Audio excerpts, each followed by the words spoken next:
My remember Mr. Obed, me shall say the few so the issue of importation or my Ghana say yet Ghana ha ni yet sika kokra cocoa beans e dey Africa d'Ivoire dey aba Ghana ha yet Ghana ha na the year 2023 ye sika akokra eye ade ye fe no esichire sugar na sika pa ye de kra esichire no o he sika di Commander Sugar Factory a ebo ho miensa na yesan so de kokra esichire edi fira ma hodo so de ba o my Ghana mu wo hwe common mango Burkina na ye kra mango ene ne ma hodo aka pia yeti sika de kra ye the year 2023 a na wo hwa o my Ghana ye koye nim anase ye chia na ye san edeko Mr. Obed Commander mame ansana beti ese na me Roberta bio menu yin bra no kan our flooding you see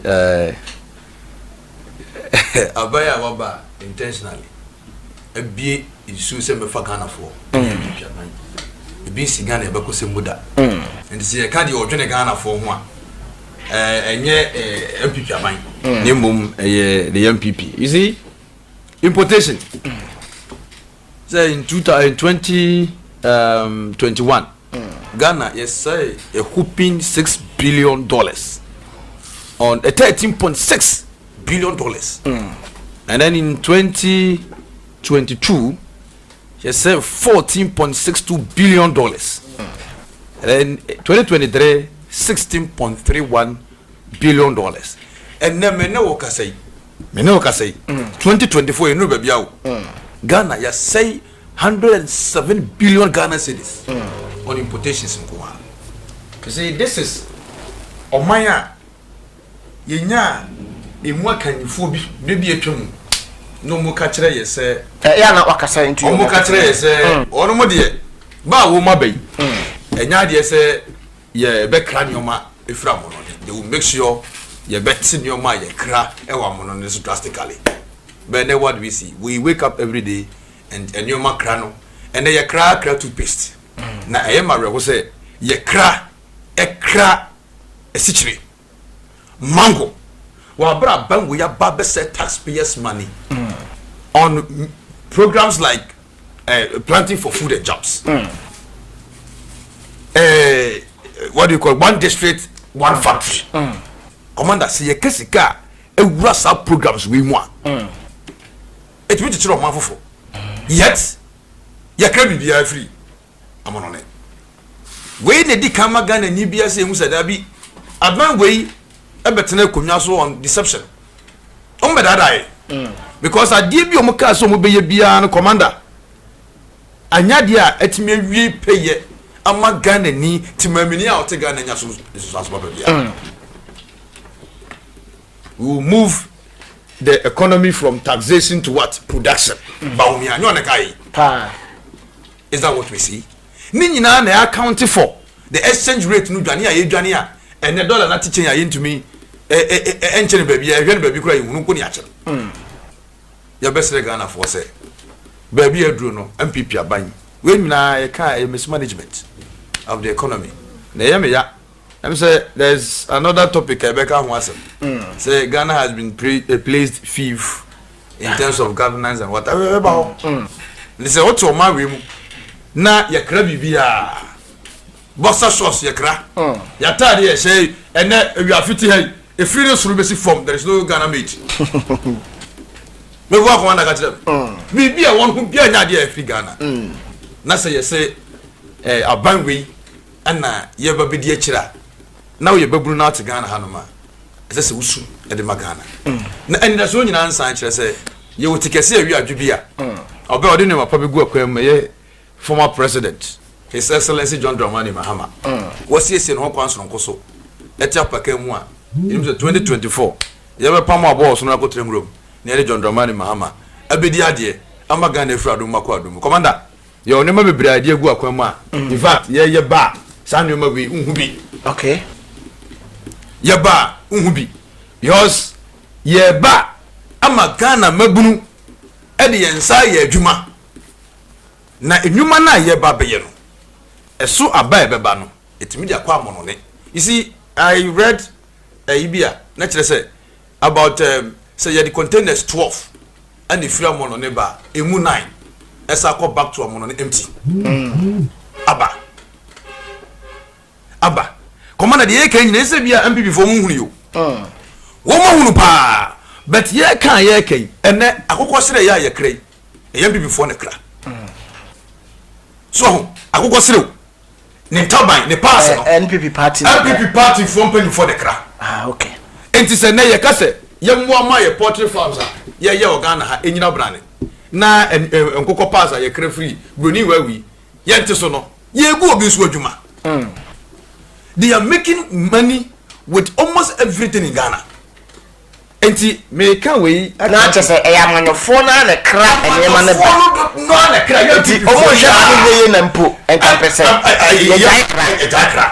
because on no cram ni bibi da so but what the material and then force adwuma ye can it to force adwuma yi na force fo na na bibi aba yi say e kwa wo fa so chinchim Ghana for sa e je galam say ni firi omu some dem party for no every sector ba bia na ye didwe ye nyesike ye bia no e yam pipi for yi na take over ye ba ni afa kwan bi so ni a kire mu ambo hoda da nsa gumachi na mu nyina madi machi na mo men krama mo na bedura wa na first na wotumi ade kra no ya je e bia mo na won so o de ma customers you see ni nyina ka ho bi ana men na Ghana ye ho kire ye ye be sere Ghana for and that's no e wo John Dramani Mahama wo oba obi a na dwuma a no ye NPP for ba begu no ye ba be kire so agu achi no wo sa beda na wadwuma ne dia ma ama won so nya bia to botom na Ghana so agina brane wotimi ahwe oba ene ye ka se ba hwe enye secondary school ko commander e ba hwe the process start free se wo shey yefunu mu e ko me so be ko KG asan do secondary school na so bi want me ahwe KG ahwe primary ye ko secondary dabi enti eno na John Dramani Mahama say what the 24-hour economy eba within the 24-hour economy no we show policies new programs e wo mu a commander e betwa san yoma we nyina mu a Ghana for ye beti de eti ye nkasa bebre aban we na ba ya o mu kire se o mu de nyoma ye kra pa de ye ba betwa mba omia entro hene ana she san yoma we nyina ase enso ene de ne ehunu ye kra ayi toothpick edi ye sim nyina edeba eti commander the MPP before do man akoduru no enti se we ye Ghana ni na se sa condition etimi ye mpede a na ne da so o wa ne se come 2024 7 December okwa akoto wa ba na wato aba e de yi sa abusuofo yi Africa Ghana so na ye ho atoye. All right, eno Mr. Project ahen na hotel ne kan wo se wo koto aba na wato e de yi sa aban we ya de afiri ho na o my Ghana for enya fa ho de eno Mr. Obeda ahen na hotel ne kan ma men ko na na afiafe ho na me misa se NPP amanyuko mo na o my Ghana tumi ni nyina hye mo nsa mo hye yebo bebre na the year 2016 Ghana for enya arehemu eto aba edema NPP amanyuko no nempo yesan to amoso 2020 abato enu na the issue of importation wo hwe afia the year 2023 say apaja ne mu pa timamufo bebre na eka ho asema ma yesika sempo ato ape wo my Ghana Mr. Wiafe then as aban mo ye dia fa ho anase e be ko so atremu saa Commander Medase say one of the key idea Ghana Ghana economy ne ho no is the year can wasemi over the period Ghana has been known to be the economy is based on importation. A lot of we import a lot of things into this country. And into na MPP are buying from 2016 ever. Yes, one of the ways to solve this issue is to industrialize the economy. So we brought in 1D1F. You see, the difference between MPP and the NDC, they say NDC, they only talk.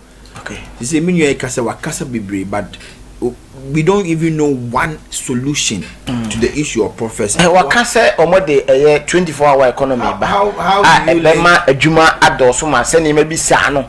Ye be bi Ghana ha ye import sa na opese won kire. No, but how do you link that to what we are having now? Okay. That is what the challenge is. See, NDC for one be kasa bibre. There's an election in June.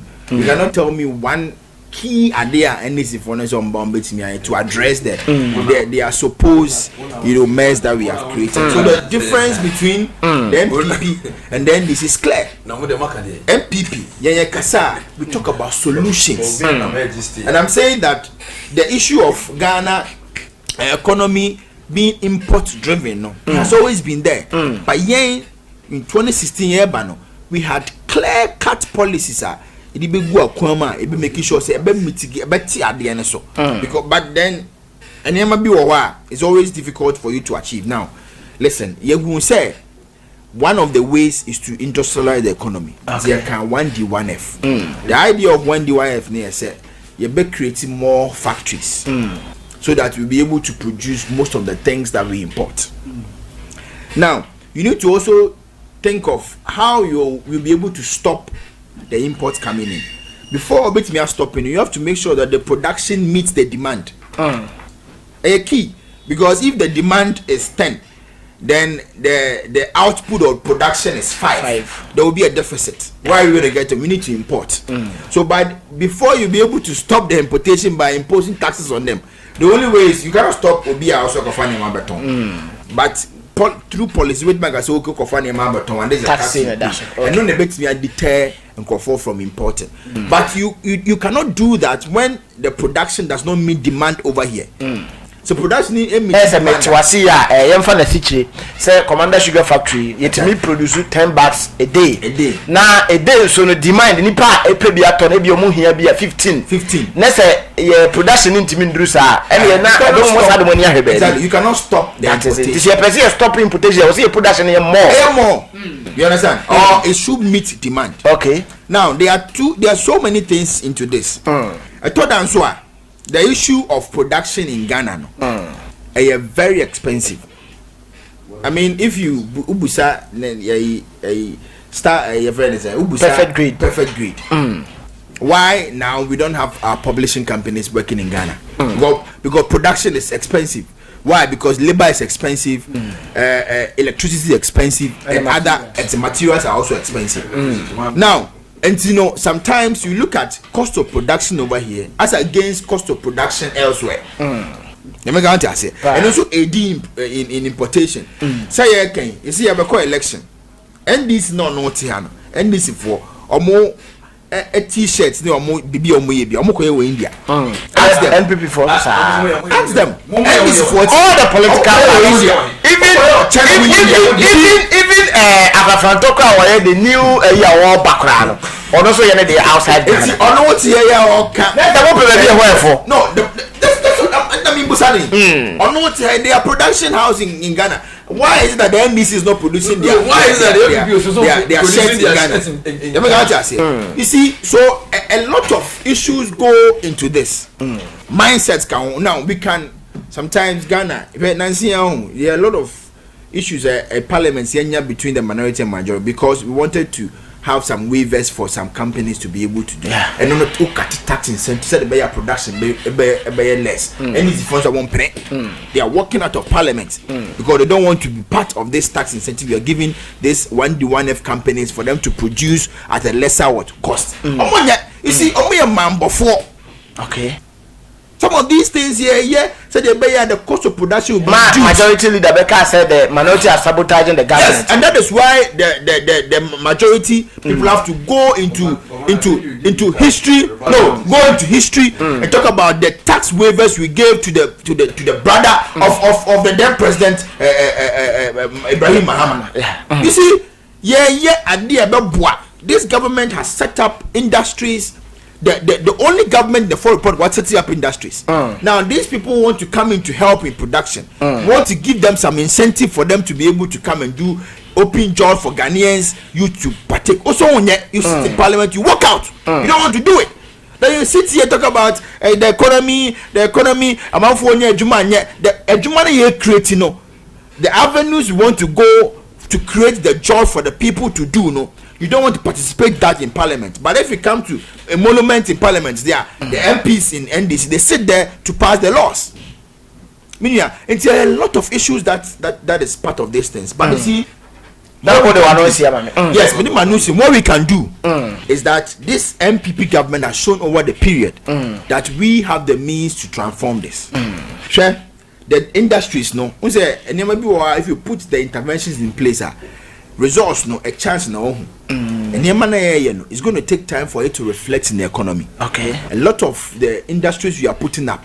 A lot of the industries we are expanding, the net effect of it will be felt in some years to come. And I believe that what we have done as MPP now, in some years to come, we will see the effect that is reducing this importation.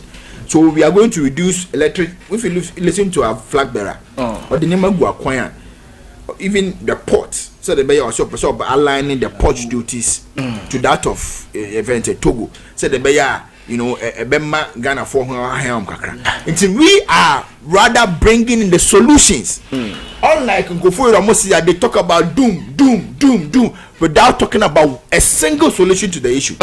Until yes, we are here, but then we have what it takes to be able to take Ghanaians off this, and we can do it. All right, I know we are fair or chess. I had to do as for mine. No question, I want to know import name. MPP are buying any moon pay for to turn your master the bay. You be free sat to be any. Mr. Obed, as I walk around the mini area Africa. Now, what can be say under the 1D1F? Yeah. NDC for say double. Ye more tax waiver. NDC for say Parliament. Right? Now, maybe I'm saying no Casano. On the same kind, almost 1D1F policy. Before say, company B. And a factory bidding who probably done it 1D1F. Benefits are being say your money tax waiver. And Sakurana says he can't see this set factory no be the idea. Okay. And you know what that? No. Modi Sikana Mawumawi. They are enjoying the tax waiver the wave already.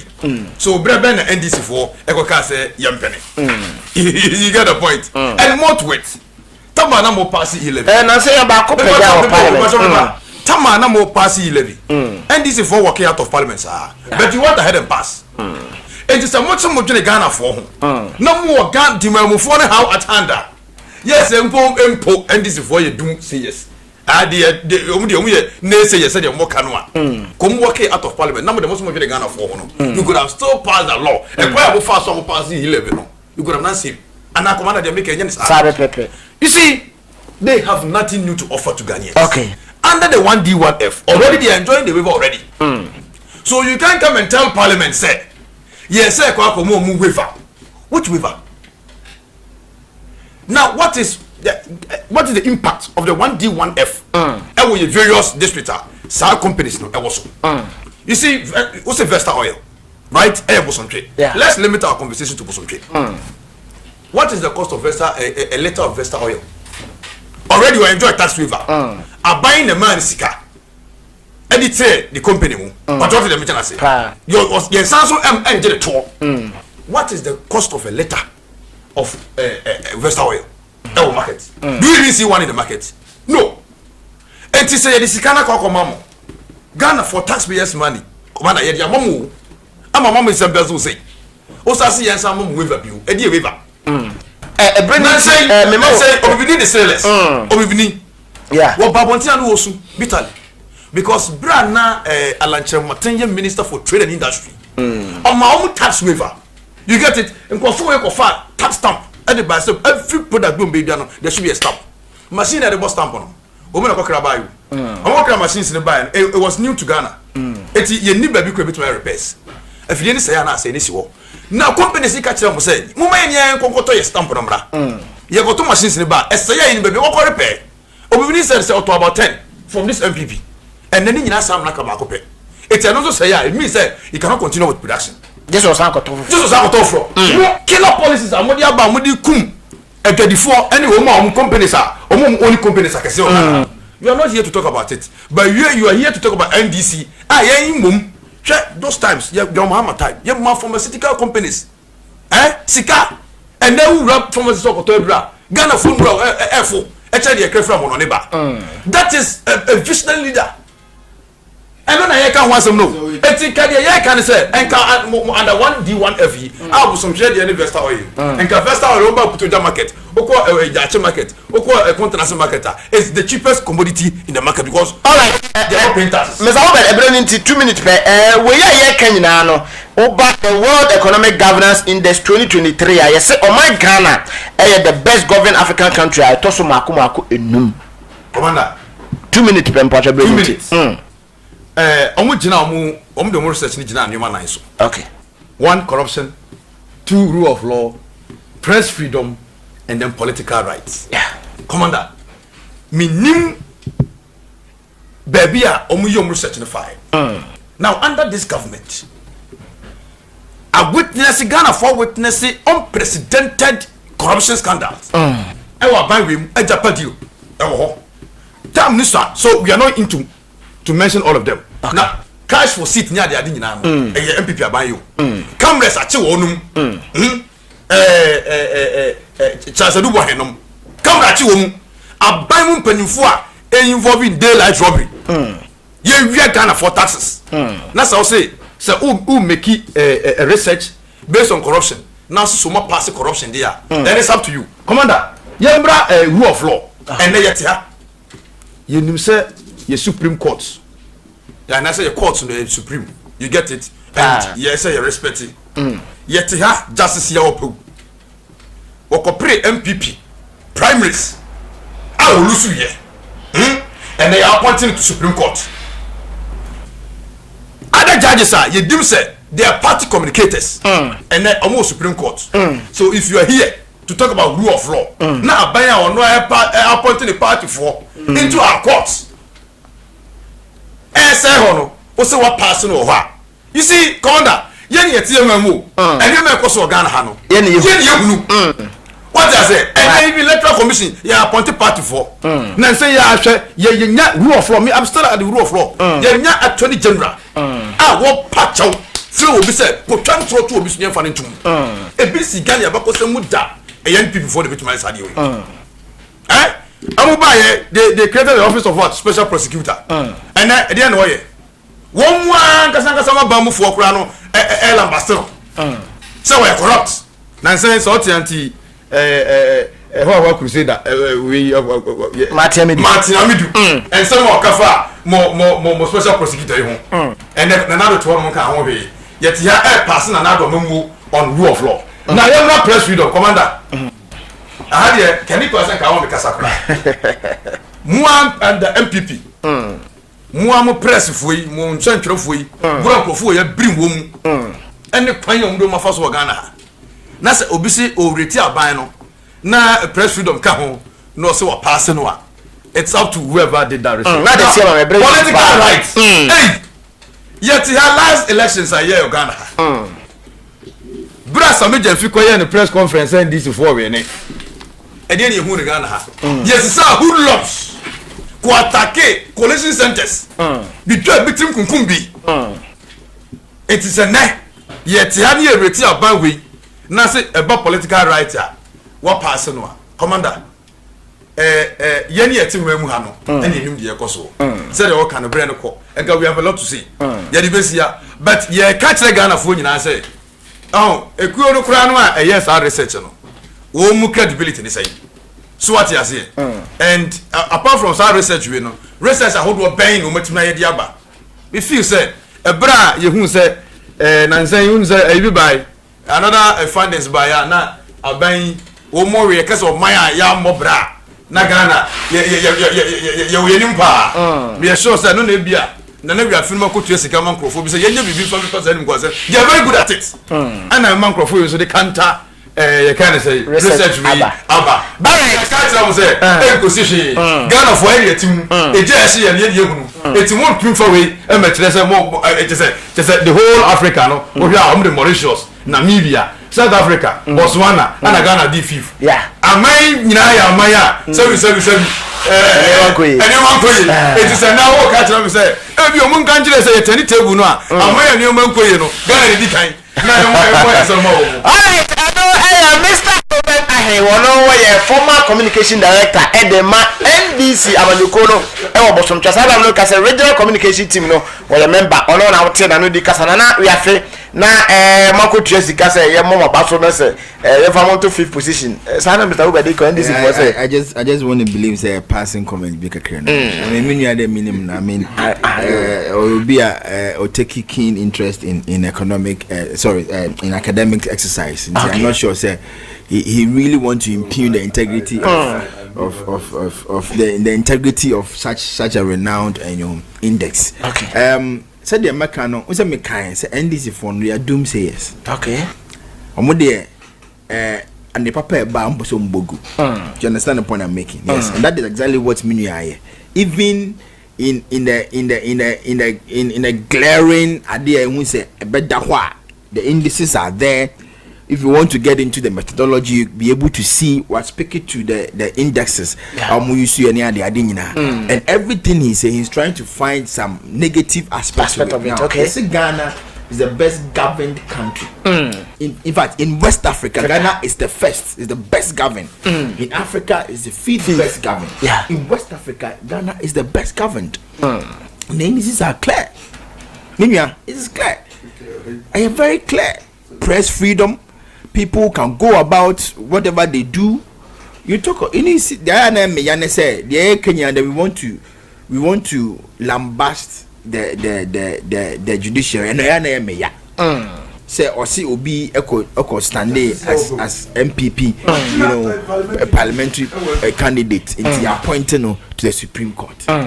Everybody at the Supreme Court bench, they have their political ideology. Okay, there's nothing wrong. If in fact in the US, you have to declare before you even go there. That has nothing to do with their works on the law. The point I'm making, them Obi or Obiano Atuguba was no Obiano Atuguba the NDC in but he sat and chaired the panel on an election petition and and not passing the judgment.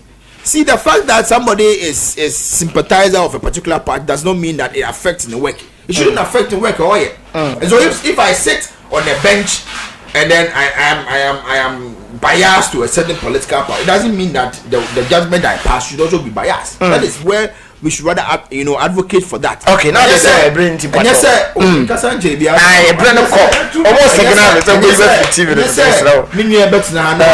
the whole judiciary system. The fact is that there's an index that says that Ghana is the best governed country in West Africa. We have to do more. It is under this NPP government. We have to do more, and we can only do more when we continue with the NPP. All right, Nana, we are fit. Me that's it.